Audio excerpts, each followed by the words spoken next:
Unforgettable stories out of Western Jamaica from the scrapbooks of Adrian Freighter.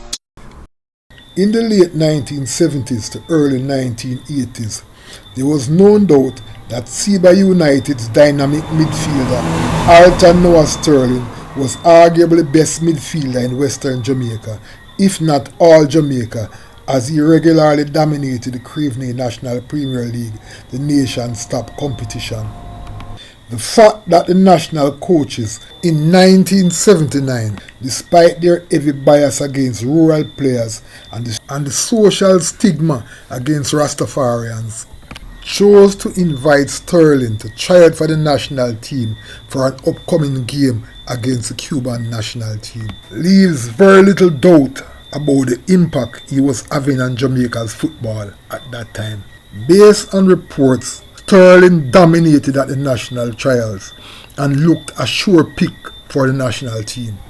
However, issues surrounding his diet proved to be a stumbling block. Being a strict Rastafarian, he refused to eat meat or drink milk, with the team management claiming that they were not able to facilitate a vegetarian diet for him. He had no choice but to pack his bag and return home to Montego Bay.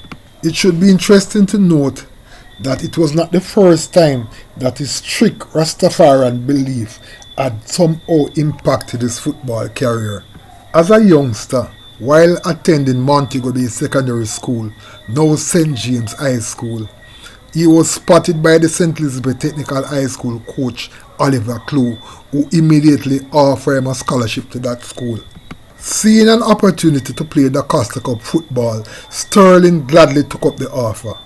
At States, things did not go as well as Sterling would have hoped, as being a budding Rastafarian, he started growing his locks, much to the disgust of the school's administration, and refused to eat meat or drink milk, which was a part of the requirement for players preparing for the Da Costa Cup team.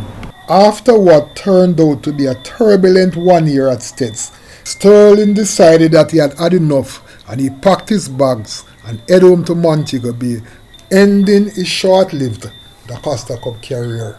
Sterling, who had been established himself in Montego Bay representing Canterbury junior team, later moved on to Beacon United, where he got a chance to play at the senior level in St. James's domestic football. By the time the team changed its name from Beacon United to Seba United, Sterling had already entrenched himself in the team, taking ownership of the midfield.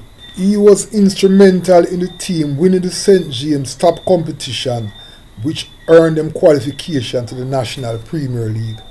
In 1977, Sterling got a chance to advertise himself as a player who was ready for international football. In a game against the Chinese national team at Jarrett Park, he had the Chinese running around in circles as he mesmerized them with his deft touches and precise passing. Later in the year, he was again at it in a practice match against Santos FC, which was dominated by national players. He had a dominant game in Seba's 1-0 win and left no doubt that he was as good as the players that were representing Jamaica. After that game, the national coaches had no choice but to call him up for national duties.